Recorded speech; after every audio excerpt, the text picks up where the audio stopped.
Hello friends, NCERT learning की में आपका बहुत बहुत स्वागत है। इस वीडियो में हम करेंगे इकोलॉजी से कुछ मल्टीपल चॉइस क्वेश्चंस को, जो कि बहुत ही इम्पोर्टेंट है नीट 2021 के लिए। तो चलिए स्टार्ट करते हैं। यूट्रोफिकेशन क्या है? यहाँ पे पूछ रहा है कि यूट्रोफिकेशन क्या है। Eutrophication lead to decrease biomass. B कह रहा है essential for growth of fish. C कह रहा है कास्ड बाय डायटम्स। डी है inhibition of phytoplankton growth. And D E कह रहा है is responsible for algal bloom. तो यूट्रोफिकेशन क्या होता है? यहाँ पे आंसर जो है हमारा ई हो जाएगा। यूट्रोफिकेशन वो होता है जब जो है कि किसी भी नदी या रिवर में बहुत ही ज़्यादा वेस्ट फेंका जाता है, वेस्ट को डिस्पोज किया जाता है, और फिर क्या होता है कि उसका जो इनऑर्गेनिक और ऑर्गेनिक जो केमिकल्स हैं उसका लेवल बहुत ज़्यादा बढ़ जाता है, तो उसमें एल्गी जो है बहुत ज़्यादा ग्रो होने लगते हैं और पूरे वो वाटर बॉडी को पूरा फिल कर देते हैं, तो उसको हम एल्गल ब्लूम कहते हैं। तो यूट्रोफिकेशन में क्या होता है कि एल्गल ब्लूम रिजल्ट होता है। ठीक है, नेक्स्ट क्वेश्चन है which of the following benthic zone is the deepest zone. यहाँ पे दे रहा है कि कोई भी पॉन्ड या ओशन जो इकोसिस्टम होता है उसमें बहुत सारे जोन होते हैं, तो उसमें कौन सा सबसे डीपेस्ट है? Neritic zone, littoral zone, pelagic zone, hadal zone, abyssal zone. यहाँ पे मैं आपको एक पिक्चर दिखाती हूँ, इससे सारे जोन क्लियर हो जाएंगे। यहाँ पे देखिए ये है इंटरटाइडल जोन। ठीक है, यहाँ पे जहाँ से ओशियन स्टार्ट होता है तो जो सैंड होती है, सैंड से यहाँ पे जो मिला रहता है ये जो जोन, तो इधर तो सैंड हो गई। उसके बाद ये है इंटरटाइडल जोन, ये है नेरिटिक जोन। ठीक है, तो हमसे ये पूछ रहा है ओपन ओशियनिक जोन ये होता है। ओपन ओशियनिक जोन को जहाँ तक लाइट पहुँचती है उसको हम फोटिक जोन कहते हैं। एफोटिक जोन वो होता है जहाँ पे लाइट नहीं पहुँचती है। ये है बेथेपिलेजिक, ये है एबाइसोपिलेजिक एंड ये है हेडल जोन। यहाँ पे देखिए लिखा भी है डीप सी ट्रेंचेस। तो हेडल जोन सबसे डीपेस्ट है जिसकी डेप्थ करीब 11,000 मीटर है। तो चलिए यहाँ पे फर्स्ट आ गया, तो यहाँ पे हमारा आंसर हो जाएगा option D hadal zone. Next हमारा क्वेश्चन है which of the following fish species migrate between river and ocean. इसमें से कौन सी फिश स्पीसीज जो है रिवर और ओशियन के बीच में माइग्रेट करती है? ऑप्शन ए है एनाड्रोमस साल्मोनॉइड, बी है कार्प, सी है कैट्रोडोमस, डी है पर्च एंड ई है चिटलिड। तो यहाँ पे हम आपको बता दें कि जो स्पीसीज होती हैं फिश की, उसमें बहुत सारी स्पीसीज ऐसी होती हैं जो कि फ्रेश वाटर टू ओशियन और ओशियन टू फ्रेश वाटर आती जाती रहती हैं। ठीक है, तो इसमें क्या होता है कि जो फ्रेश वाटर से ओशन में जाती है, तो यहाँ पे एनाड्रोमस साल्मोनाइड जो है इसकी एग्जांपल है, क्योंकि साल्मोनाइड जो है वो अपने ब्रीडिंग के लिए कहाँ जाती है? ओशन में जाती है। ठीक है, तो ये एनाड्रोमस का ये एग्जांपल है, इसलिए यहाँ पे ऑप्शन ए जो है ये करेक्ट है। नेक्स्ट है in an ecosystem which one of the following type of entities occupy more than one trophic level. तो more than one trophic level कौन ऑक्यूपाई करेगा? ए है फ्रॉग, बी है फाइटोप्लैंक्टन, सी है जूप्लैंक्टन एंड डी है fish. तो देखिए यहाँ पे आंसर हमारा हो जाएगा फिश, क्योंकि देखिए जो छोटी छोटी फिशेज होती हैं वो जो है प्राइमरी कंज्यूमर लेवल पे आ जाती हैं, तो फर्स्ट ट्रॉफिक लेवल हो जाएगा। सेकेंड जो बड़ी फिश होती है वो छोटी छोटी फिश को या फिर दूसरे जो प्लैंक्टन्स को खाती है, तो सेकेंड पे भी आ जाएगी। तो फिश क्या है, फर्स्ट ट्रॉफिक लेवल पे भी आ जाती है और सेकेंड ट्रॉफिक लेवल पे भी आ जाती है, और ब्लू व्हेल वगैरह है वो तो थर्ड ट्रॉफिक लेवल पे भी आ जाती है। तो इसलिए फिश जो है क्या हो गई, more than one trophic level पे होती है। नेक्स्ट है this entity will be the first one to colonize a bark lichen, bare lichen. Bare lichen means कि अरे सॉरी, मैं क्या बोल रही हूँ, बेयर रॉक है, यहाँ पे बेयर रॉक है। तो जो ओपन रॉक होता है ना, तो उस पे जब भी कोई प्लांट ग्रो होते हैं तो सबसे पहले वहाँ पे रॉक पे जो है लाइकेंस डेवलप होते हैं। मैंने आंसर पहले ही बता दिया था। और उसके बाद वो लाइकेंस के बाद हर्ब श्रब डेवलप होते हैं, एनुअल प्लांट्स डेवलप होते हैं, उसके बाद पेरिनियल प्लांट्स डेवलप होते हैं। यहाँ पे मैंने एक इमेज लिया हुआ है, आप देख सकते हैं।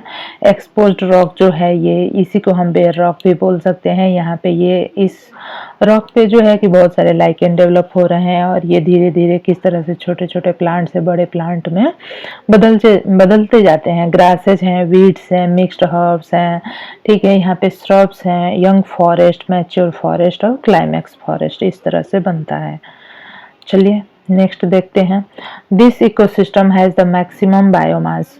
तो यहाँ पे कुछ इकोसिस्टम के नाम दिए हुए हैं, किसमें जो है मैक्सिमम बायोमास होता है। ऑप्शन 1 है ग्रासलैंड इकोसिस्टम, बी है पॉन्ड इकोसिस्टम, सी है लेक इकोसिस्टम एंड डी है फॉरेस्ट इकोसिस्टम। तो जो फॉरेस्ट इकोसिस्टम होता है इसमें मैक्सिमम क्या होता है, बायोमास होता है। नेक्स्ट क्वेश्चन है, ए population is a group of. एक पॉपुलेशन जो होता है वो किसका ग्रुप होता है। एंड ए कह रहा है individuals in a species in a community, C कह रहा है community in an ecosystem, D कह रहा है इंडिविजुअल इन ए फैमिली। तो कोई भी जो पॉपुलेशन होता है वो किसी एक स्पीसीज के इंडिविजुअल्स से बना होता है, ठीक है। नेक्स्ट है, what is the most important factor for the success of animal population. कोई भी एनिमल पॉपुलेशन कब सक्सेस होगा। ऑप्शन ए है नेटेलिटी, बी है एडेप्टेबिलिटी, सी है अनलिमिटेड फूड होगा, डी है इंटर स्पेसिफिक एक्टिविटी।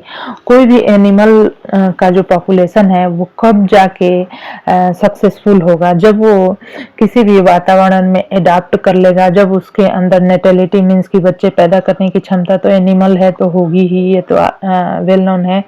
एडेप्टेबिलिटी,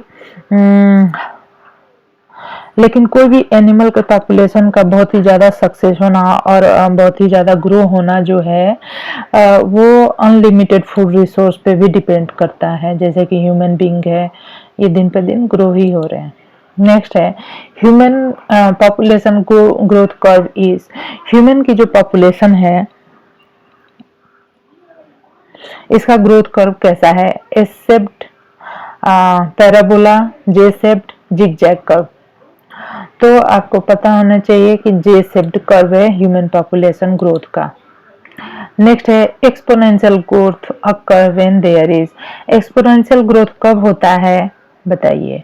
ए है ए ग्रेट एनवायरमेंटल रेजिस्टेंस। जब एक्सपोनेंशियल ग्रोथ होगा मीन्स कि ग्रोथ बहुत ज्यादा हो रहा है, तो उस समय क्या होगा कि एनवायरमेंटल रेजिस्टेंस तो बिल्कुल नहीं होता है, ठीक है। तो इसलिए ये तो होगा नहीं। नो एनवायरमेंटल रेजिस्टेंस, सी है no biotic potential, A fixed carrying capacity. तो यहाँ पे हो जाएगा आंसर हमारा कि हाँ, हमारा ये ऑप्शन बी करेक्ट होगा। यहाँ पे दिख नहीं रहा है थोड़ा। नेक्स्ट है, A human population is small. Human का जो पॉपुलेशन होता है स्मॉल होता है। There is a greater chance of, means कि अगर एक ह्यूमन का एक छोटा सा पॉपुलेशन है तो वहां पे क्या चीज की चांस ज्यादा रहेगी। ए ऑप्शन कह रहा है जीन फ्लो का, बी कह रहा है जेनेटिक ड्रिफ्ट का, सी कह रहा है नेचुरल सिलेक्शन का एंड डी कह रहा है म्यूटेशन का। तो कोई भी पॉपुलेशन जब छोटी होती है तो वहां पे जेनेटिक ड्रिफ्ट का वो चांस ज्यादा होता है, ठीक है। नेक्स्ट क्वेश्चन है, which of the following is the main reason for not providing employment to the growing population. इनमें से कौन सा जो है सबसे बड़ा रीजन है ग्रोइंग पॉपुलेशन को एम्प्लॉयमेंट नहीं दे पाने में। ए कह रहा है majority of people own their business, बहुत सारे लोगों के पास खुद का बिजनेस है। बी कह रहा है मेजॉरिटी ऑफ द पीपल है plenty of amount with them, उनके पास बहुत कुछ है इसलिए उन्हें एम्प्लॉयमेंट देने की जरूरत नहीं है। Majority of population is poor, यहाँ पे सी कह रहा है कि मेजॉरिटी ऑफ पॉपुलेशन जो है गरीब है, सी कह रहा है। डी कह रहा है majority of population is illiterate, illiterate है क्योंकि। तो यहाँ पे देखिए सबसे मेन रीजन क्या हो जाएगा अनएम्प्लॉयमेंट का। अनएम्प्लॉयमेंट का अगर देखा जाए तो मेन रीजन जो है यहाँ पे इलिटरेट होना है, ठीक है, डी। नेक्स्ट क्वेश्चन है where we can find over strand infrastructure due to population growth. तो स्ट्रैंड इंफ्रास्ट्रक्चर हमें जो है अर्बन एरियाज में देखने को मिल जाते हैं due to population growth. Next question है according to 2011 census what is the annual exponential growth rate in India. तो what is the annual exponential growth rate in India. तो इंडिया में एक्सपोनेंशियल ग्रोथ रेट जो है I think मेरे हिसाब से तो 1.45% है, और अगर गलत होता है तो आप मुझे कमेंट करके जरूर से बताएं, मुझे इसी की जानकारी है। नेक्स्ट क्वेश्चन है what is the reason for poor standard of living and malfunctioning in India. India में जो है कि पुअर स्टैंडर्ड ऑफ लिविंग और माल न्यूट्रिशन का रीजन क्या है। ए कह रहा है due to environmental condition, B कह रहा है due to over population, C कह रहा है due to absence of natural resources, D कह रहा है due to poor economy of India. तो देखिए अगर ये बात किया जाए कि due to absence of natural resources, तो इंडिया में नेचुरल रिसोर्सेज की कोई कमी नहीं है।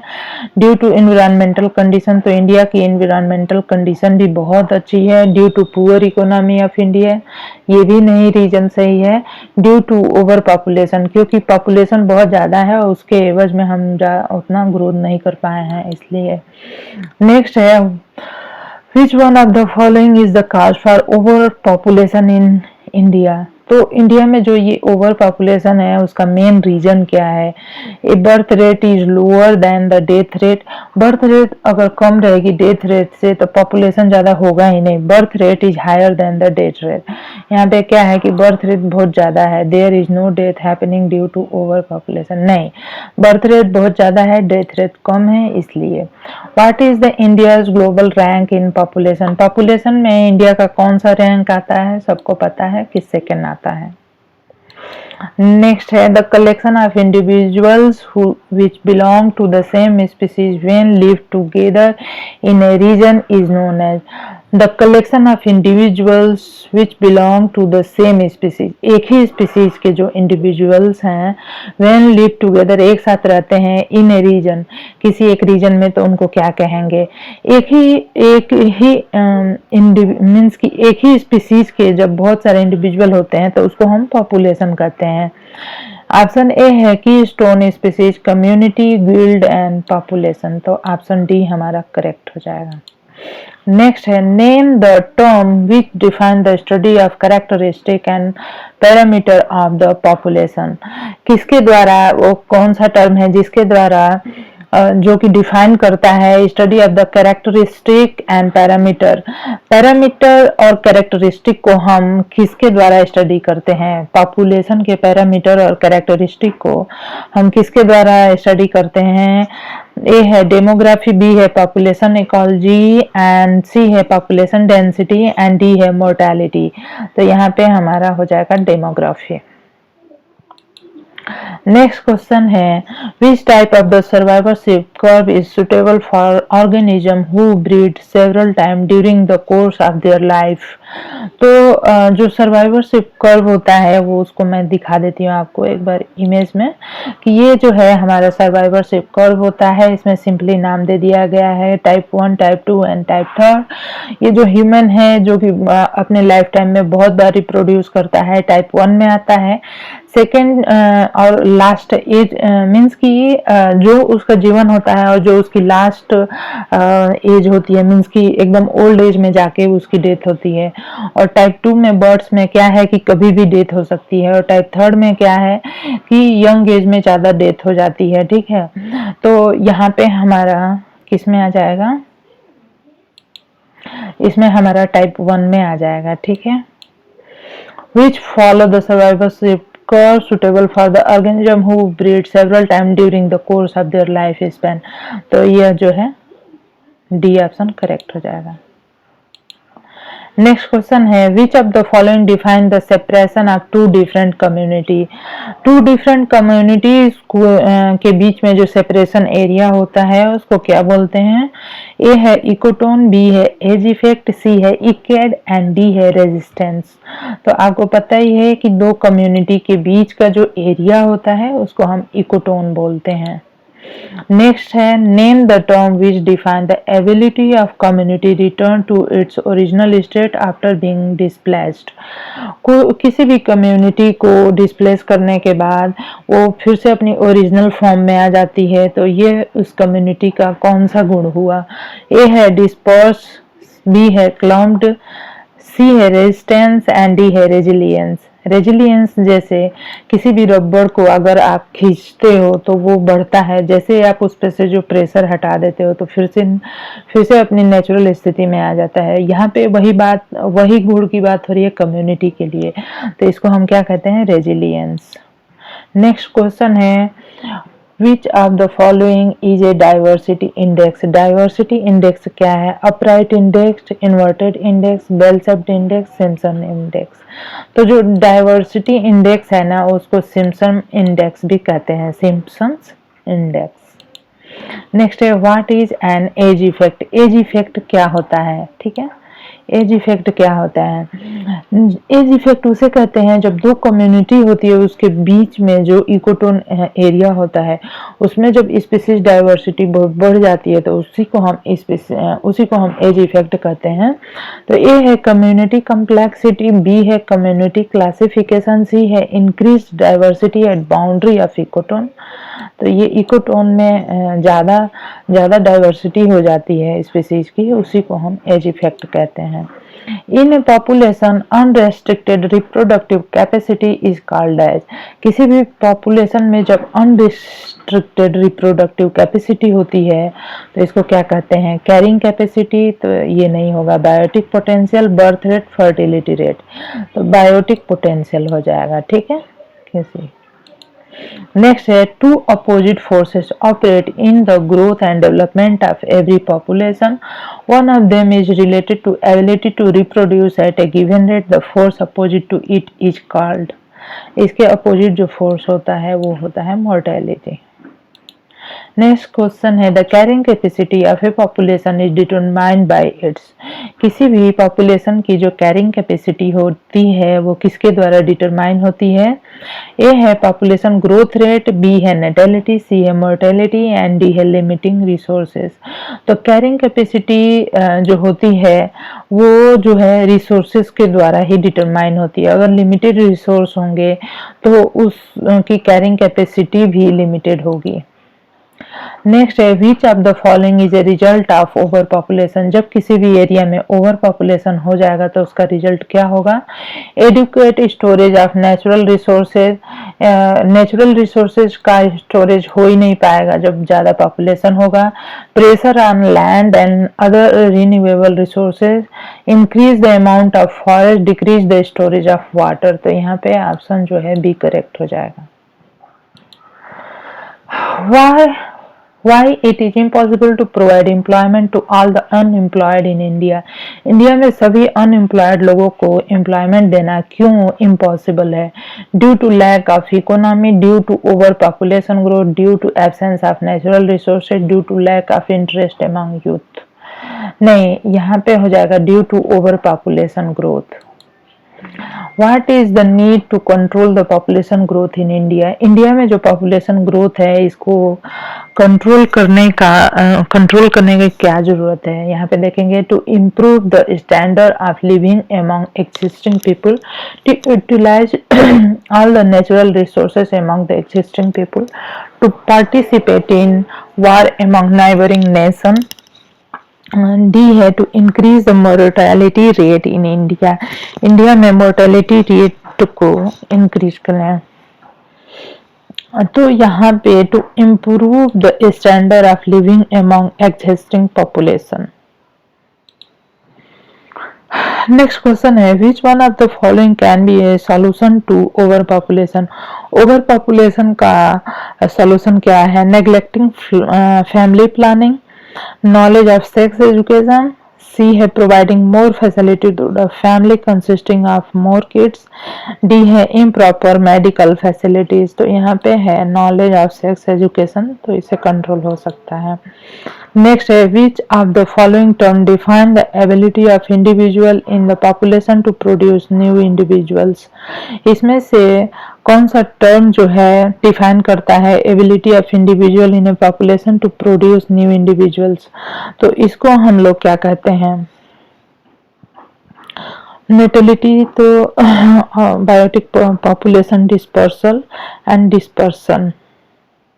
एक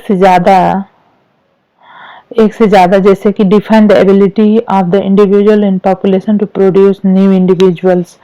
बर्थ को हम नेटेलिटी कहते हैं, और पॉपुलेशन डिस्पर्सल जो है पूरे पॉपुलेशन का हो जाएगा। यहाँ पे आंसर ये हो जाएगा डिस्पर्सन। और यहाँ पे अगर सही नहीं है तो आप मुझे कमेंट करके जरूर से बताइए, लेकिन मुझे तो ये पता है कि डिस्पर्सन होगा। नेक्स्ट क्वेश्चन है which of the following structure can be seen in diminishing population. कोई भी पॉपुलेशन जब डिमिनिश हो रहा होता है तो उसमें से कौन सा स्ट्रक्चर दिखता है, हम आपको दिखा देते हैं। यहाँ पे देखिए age group of human population, diminishing population में ये अनशेप्ड दिखता है, ये बेल शेप्ड जो होता है स्टेबल का होता है, और एक्सपेंडिंग पॉपुलेशन का ये ट्रायंगुलर होता है। क्योंकि यहाँ पे देखिए प्री रिप्रोडक्टिव पीपल हैं, ये रिप्रोडक्टिव हैं, ये पोस्ट रिप्रोडक्टिव हैं। तो जब यहाँ पे प्री रिप्रोडक्टिव कम होंगे तो क्या होगा, आगे चल के इस पॉपुलेशन को घटना है, इसलिए तो यहाँ में अनशेप्ड हो जाएगा।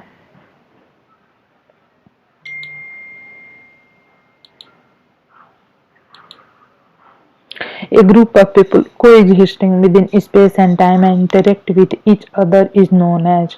Group of people coexist within space and time and interact with each other is known as keystone species, community, guild, population. A group of people coexist, बहुत सारे लोग जो एक साथ रहते हैं, बहुत सारी स्पीसीज के लोग, और एक दूसरे से इंटरेक्ट करते हैं, तो उसको हम कम्युनिटी कहते हैं। तो फ्रेंड्स, ये जो था हमारा लास्ट क्वेश्चन था इकोलॉजी से। आपको कैसा लगा वीडियो ज़रूर से बताइए, और कुछ समझ ना आया हो तो कमेंट करके ज़रूर से पूछिए। धन्यवाद, और चैनल को ज़रूर सब्सक्राइब कर लीजिए।